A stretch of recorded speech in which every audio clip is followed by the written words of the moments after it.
A Globo acorda o Brasil todas as manhãs com um divertido programa infantil, apresentada pela amiga e sexy Xuxa.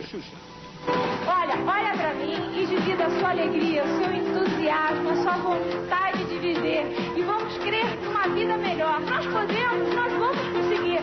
Nós não merecemos? Então, começando daqui, na nossa manhã, com o pé direito, soltando a franga, liberando tudo que tem direito. Um bom dia bem gostoso nessa bochecha. Que Deus te proteja e que fique bem pertinho de mim. Isso, assim que eu gosto. Chega mais.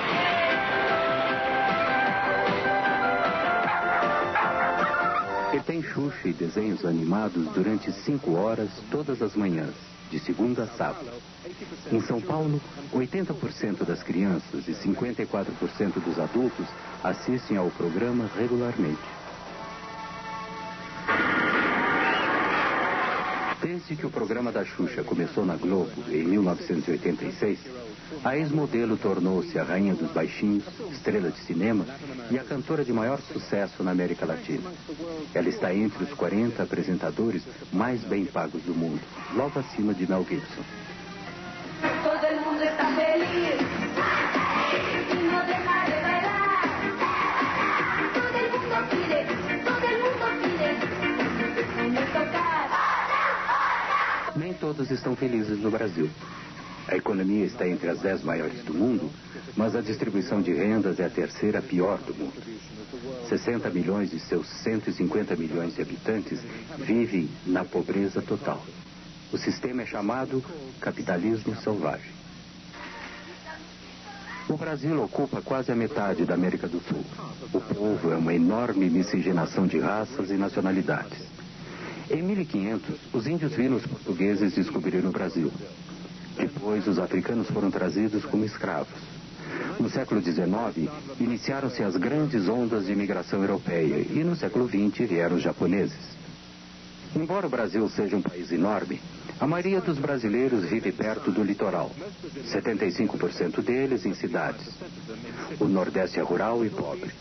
O dínamo urbano da economia do país está concentrado no Sudeste, em torno da cidade de São Paulo. 50% do território do país pertence a 1% da população.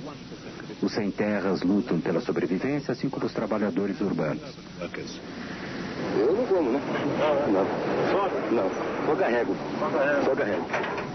Com esse leite aí você vai aguentar até que horas? Até de noite, né? O que é que ele come? Arroz, legumes e carne moída e frango. Isso todos os dias? 2 vezes ao dia. Mais de 25% dos adultos brasileiros não sabem ler. E muitos mais são semi-analfabetos. Os jornais são caros e nenhum é nacional. A televisão, por outro lado, atinge uma audiência nacional que pode ultrapassar 100 milhões de pessoas. Há mais de 200 canais de TVs locais, além de alguns canais educativos públicos. Todos são particulares e mostram programas em uma das 4 redes nacionais. A Bandeirantes, de João Saad, concentra-se em esportes e é a menor. A Manchete, de Adolfo Bloch, e a SBT, de Silvio Santos, competem pelo segundo lugar. Mas a Rede Globo, de Roberto Marinho, é a primeira no Brasil. A TV Globo tem aproximadamente 15 mil funcionários, incluindo cerca de 500 escritores e atores. Isso faz a Globo ter quase o mesmo tamanho da BBC. Na hora de se promover no exterior, a Globo é franca em relação à sua dominação no Brasil. Com só 5 estações e 63 afiliadas, cobre 99,2% do território brasileiro, atingindo 99,9% dos aparelhos de televisão em todo o país. Nos últimos 5 anos, a audiência da Globo foi de 78%. A Globo produziu 95% da sua programação no horário nobre e conseguiu 75% do orçamento publicitário de mídia nacional. Vocês assistem a televisão todo dia? Todos os dias. Que tipo de programas vocês gostam de assistir? Novela, jornal, filme, Chicanísio. E futebol, né? Futebol, principalmente futebol, né? Fantástico. Vocês assistem mais o Globo do que qualquer outro programa? Globo. Desde o início dos anos 70, a TV Globo tem apresentado sua supremacia na TV com uma música de fim de ano cantada pelos astros da rede. Este foi por ocasião da comemoração dos 25 anos da emissora. Eu acho que o povo é que faz a televisão. É a cabeça do povo que faz a televisão. A televisão no Brasil é um reflexo do próprio povo, do que o povo pensa e quer. Porque é uma televisão comercial. E sendo comercial, ela precisa ter, em primeiro lugar, precisa ter rating no Ibope, né? No Brasil, o Ibope foi a primeira empresa a apresentar índices de audiência na TV. Hoje, um Ibope alto significa um programa de sucesso. Um programa com baixo Ibope é eliminado. Oferecimento Chocolates Nestlé. In the US, TV advertising takes about 20% of the national advertising cake. In Brazil, it takes more than 50%, $2 billion in 1990. Of that, over 70% went to Globo, since its ratings were by far the highest. E Biotônico Fontoura, quem toma Biotônico tem a força. O investimento elevado na propaganda de TV produz frequentemente anúncios de alta qualidade. Este anúncio de jeans ganhou recentemente o primeiro prêmio em Cannes. Que é resistente. E tem caimento perfeito.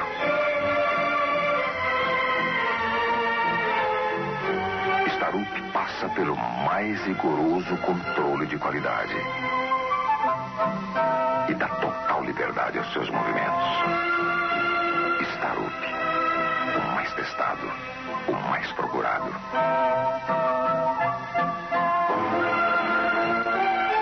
Se não for Starup, proteste. Eu acho que isso ocorre pelo seguinte: o Brasil é um país de terceiro mundo com exigências publicitárias totais de primeiro mundo. Então, muitas e muitas vezes a nossa publicidade chega a ser melhor que o nosso país. Quem fez uma história de sucesso tem um novo apoio para continuá-la. American Express Corporate, o cartão empresarial. Ayrton, a lancha tá rápida. Rápido? Rápido mesmo é depositar na poupança imediata nacional. Faça como Ayrton, invista no nacional. Os grandes anunciantes não esperam notícias desagradáveis a seu respeito de uma rede de televisão. Algumas propagandas reconhecem a realidade cotidiana da maioria dos brasileiros. A televisão é o único meio de comunicação que atinge o grande público. Portanto, o governo federal, ministérios e empresas estatais foram os 4 maiores anunciantes no Brasil em 1990. Eu me lembro de uma frase de Goethe que diz que ler é a arte de desfazer nós cegos. E a pessoa alfabetizada lê. E a pessoa que lê desfaz esses nós. Mas os anúncios governamentais mantêm-se confortavelmente ao lado daqueles que promovem estilos de vida luxuosos, além dos recursos da maior parte dos brasileiros. Quem usa Triumph está usando tudo. Aniversário, lua de mel, bodas. Use a imaginação. Comemore essas datas especiais de uma forma diferente. Reserve uma suíte Champion.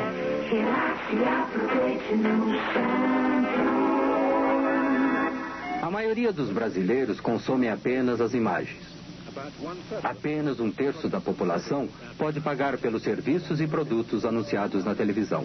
E atestando a qualidade, consiga a assinatura original de Bacardi. Entendeu? Anota aí. Bacardi. Receita de prestígio. A lei brasileira permite que as redes tenham apenas alguns canais. Os outros são canais independentes que se afiliam a uma rede. Para administrar uma estação de rádio ou de TV, o proprietário necessitava, naquela época, de uma concessão do governo federal. Para ser mais preciso, do próprio presidente da República. O presidente da República, que tinha a exclusividade dessa concessão, destinou esses canais de rádio e TV aos seus amigos, aos seus correligionários, aos representantes dos seus grupos políticos nos estados, nos municípios. Isso sem qualquer tipo de critério. Não foi utilizado um critério social, né, de as instituições educacionais, absolutamente. O critério foi um só, o favorecimento político. Se eu fosse o presidente e se tivesse o poder de dar uma licença ou concessão a alguém, eu jamais a daria a um inimigo. Calcula-se hoje que cerca de 2/3 dos canais de TV sejam controlados por políticos, direta ou indiretamente. Não há nenhum impedimento a que o político seja dono da televisão. O que há, porque nós temos muito o regime do formalismo e do faz de conta, o que há é a proibição de que o político seja o diretor, mas não o dono. Note bem, eu posso ser deputado federal ou governador do estado, tenho uma televisão e ponho lá ou meu filho, ou meu partido, meu correligionário, ou meu empregado, como se fosse o diretor, mas eu próprio, não sendo o diretor do ponto de vista formal, sou, em verdade, o controlador da empresa. De maneira que não existe na legislação brasileira um remédio eficaz para esta, digamos assim, deturpação, deformação do domínio dos meios de comunicação pelo político.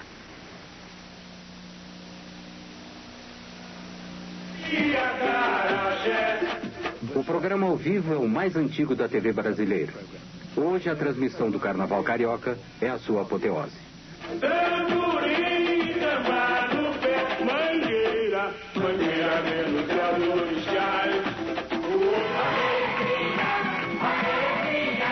O incrível Chacrinha era o mestre dos apresentadores brasileiros. Seu caráter anárquico era tão excessivo para a ditadura dos anos 70 que a TV Globo cancelou seu programa por 10 anos. Alô, atenção! Eu vim para confundir e não para explicar. Globo e você, tudo a ver. Aos domingos, há uma batalha de programas na televisão brasileira. Na Globo não há novelas nem noticiários. Seu programa da tarde é o Domingão do Faustão. Uma mistura de música, Olimpíadas Bobocas e catástrofes domésticas. Aqui o Domingão do Faustão, diretamente do Teatro Fênix para as 89 mil emissoras da Rede Globo. Olha aí. Brincadeira, é com a prancha na mão e a outra prancha solta. Olha onde foi! Primeiro round. Essa é a George Foreman. Ao Holyfield. Coitado. A supremacia de audiência da TV Globo é às vezes ameaçada aos domingos pelo programa de 12 horas de Silvio Santos, em sua própria rede, a SBT. Silvio Santos começou na Globo e se afastou em 1975. In 1975. Ela é os médicos lá mesmo. Hein? Vamos abrir as portas da esperança. Na parte da Porta da Esperança, as pessoas vêm pedir coisas. Algumas conseguem, outras não. Sua futura cunhada ganhe um kimono e um fultão. Isso. Só isso? Só isso. É isso que você quer? É um kimono e um fultão? Isso. Bem, eu não conheço, mas vamos abrir as portas da esperança.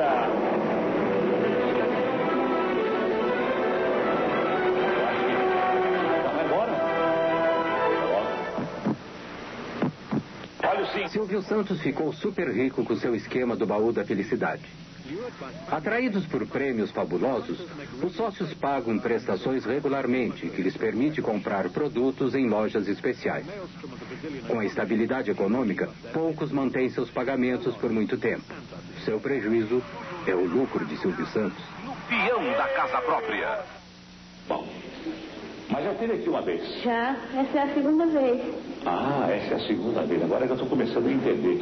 É a segunda vez, então não foi possível localizar sua mãe. Não foi possível. Ok, então venham para o palco, né? Então vamos abrir as portas da esperança. Na verdade, Silvio Santos poderia ter reunido a mãe e filha logo depois da primeira apresentação. Mas ele adiou o reencontro para apresentá-lo em seu programa. Foi apenas um pequeno atraso. Até aquele momento, a mãe da mulher, já doente, tinha ficado tão doente que não pôde comparecer. uma outra filha teve que ir em seu lugar. Se seu partido não tivesse sido desqualificado em função de algumas questões técnicas, Silvio Santos teria sido candidato à presidência do Brasil em 1989. Globo e você, tudo a ver. A visão comum da Globo com sua audiência é mostrada todos os domingos no Fantástico. Desde 1973, este show de shows, este show da vida, utilizando notícias, diversão e falso otimismo, tem sido o carro-chefe da programação de domingo à noite na Globo.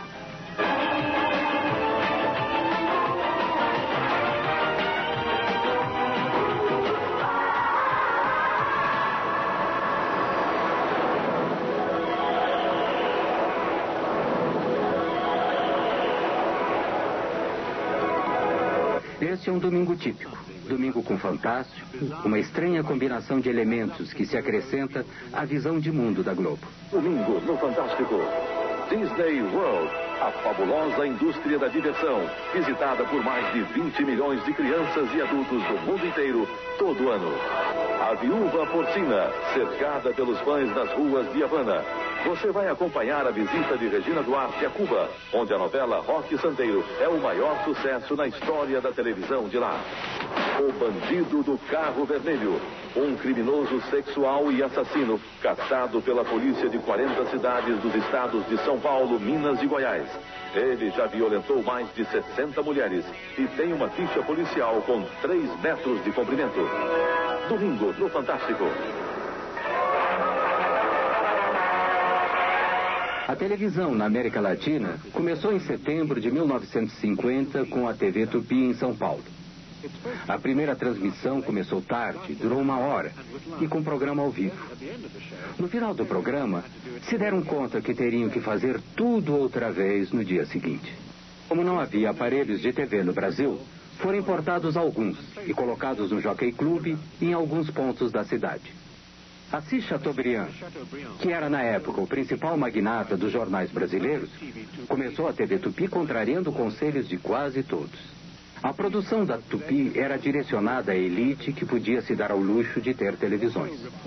O Repórter Esso, inicialmente um programa de rádio, era o principal programa jornalístico. Os jornalistas do Brasil. A Tupi também trouxe para a televisão, diretamente do rádio, a novela tipicamente latino-americana, com Sua Vida Me Pertence. Juscelino Kubitschek foi eleito presidente em 1955. Ele prometeu fazer o Brasil crescer 50 anos em apenas 5.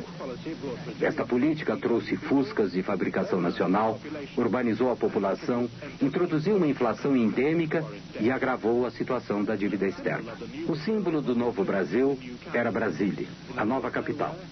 No meio do nada, no meio do país, foi oficialmente inaugurada em 1960. A TV Excelsior, propriedade de um rico produtor de café e dono de uma companhia de aviação, começou em São Paulo em 1960. Marcou uma nova fase no mercado de canais de TV no Brasil. Em 2 anos, a Excelsior havia inaugurado seu canal no Rio, comprou os astros da outra emissora e começou com novelas diárias, ganhando um prêmio de jornalismo na Espanha. Tupi, ainda a maior empresa de TV, continuou com sua produção amadorística e administração excêntrica. Mas em 1964, passou a novela O Direito de Nascer. A primeira novela que conquistou audiência maciça. Era patrocinada por uma empresa de cosméticos e feita por uma agência de publicidade. Brazil's addiction to the novela had begun. Já poderão então ser concretizada, embora em parte, a sua mais sentida e justa reivindicação. Em março de 1964, tendo como pano de fundo a insatisfação social, o presidente João Goulart anunciou algumas estatizações limitadas e uma tímida reforma agrária durante um comício público. Começava assim a contagem regressiva para um golpe militar. A direita foi às ruas. Em São Paulo, 500 mil de pessoas participaram da Marcha da Família com Deus pela Liberdade. Alguns dias depois, no Rio, marinheiros de esquerda ameaçaram uma rebelião. Por Forças Armadas. O golpe militar começou em 31 de março. Centenas de pessoas foram presas e, entre muitos outros, 3 ex-presidentes perderam todos os direitos políticos. No Nordeste, como em todo o Brasil, de norte a sul, a Revolução Democrática venceu. No dia seguinte, o embaixador americano informou Washington que a suposta Revolução Democrática tinha tido 95% de sucesso. A Escola Superior de Guerra, o cérebro dos militares, estava por trás do golpe.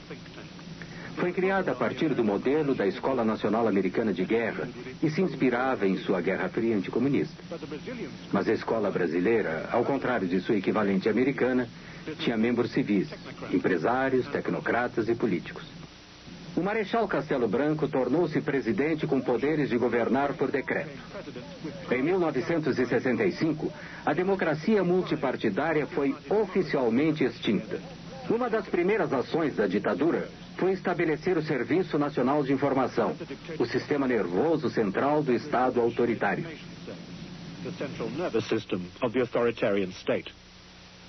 A TV Globo foi ao ar no Rio de Janeiro em 26 de abril de 1965, pouco mais de um ano depois do golpe militar. Nem sequer sonhava com uma rede de televisão. O que existia era mesmo a TV Globo, Canal 4, Rio de Janeiro. Roberto Marinho era o dono da emissora. Seu pai fundou o jornal O Globo em 1925, mas morreu logo depois. Seus filhos herdaram o jornal. Aos 26 anos, em 1931, Roberto Marinho tornou-se diretor do jornal. Na década de 40, ele inaugurou a Rádio Globo. Marinho obteve sua primeira concessão de TV em 1957, do presidente Kubitschek, cujo governo ele apoiava, e a segunda de João Goulart, cujo governo ele ajudou a depor. O Globo tinha uma posição de apoio aos governos revolucionários, porque o jornalista Roberto Marinho, apoiou a Revolução de Março de 1964 desde antes de ela eclodir. Ele foi revolucionário de primeira hora e continuou, portanto, como revolucionário, a apoiar os governos da Revolução. Embora ele se considere um jornalista, Roberto Marinho é um empresário, um astuto empresário. Isso é uma coisa. Outra coisa, acho que Roberto Marinho pode ser considerado um realista. Em 1962, Roberto Marinho assinou um contrato de assistência para a TV Globo com o grupo Time Life americano. Time Life tinha alguns interesses menores na Venezuela, Argentina e aqui no Brasil. Eles pensavam que havia um mercado em crescimento naquela época, que no final poderia lhes ser útil. Since the agreement gave Time Life, a foreign company, an interest in a Brazilian media company, it appeared to be contrary to Brazilian law. But it did give Marinho a crucial edge.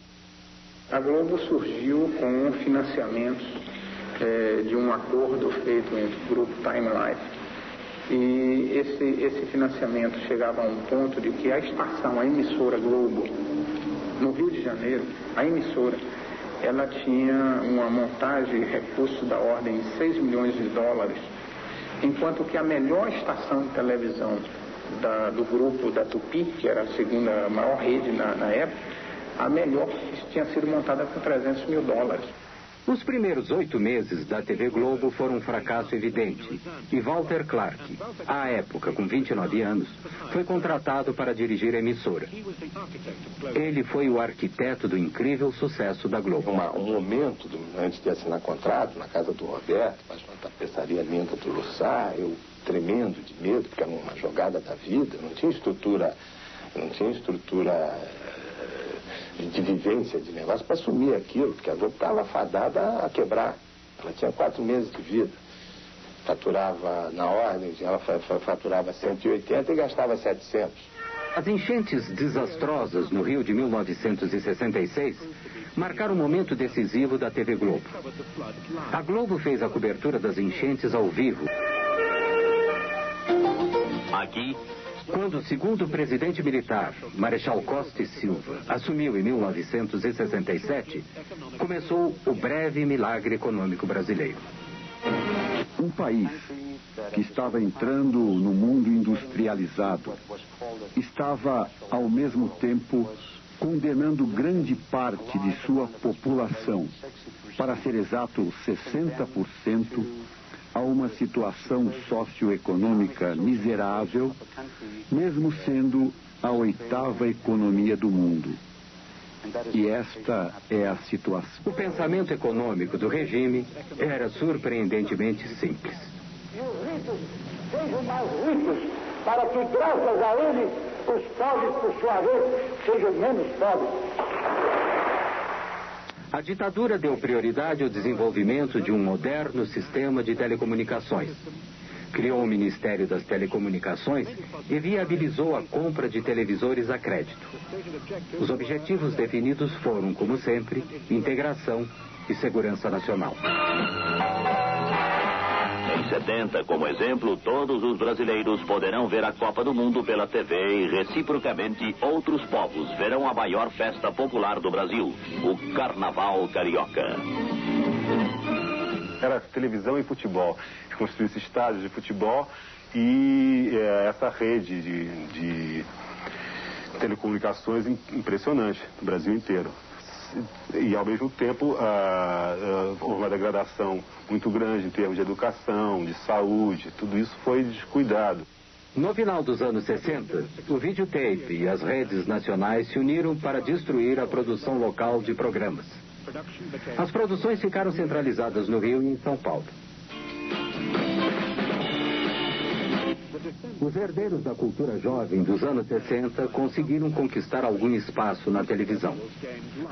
Os festivais de música tinham cobertura ao vivo, e os melhores foram organizados pela TV Record em São Paulo.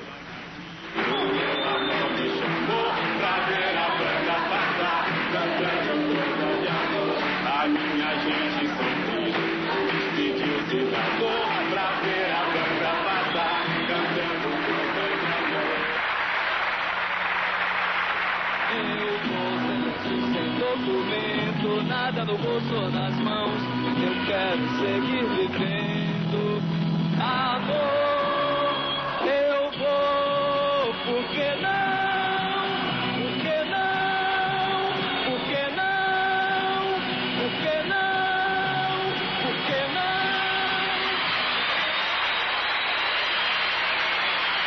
Caminhando e cantando. A resistência à ditadura militar chegou às ruas em 1968.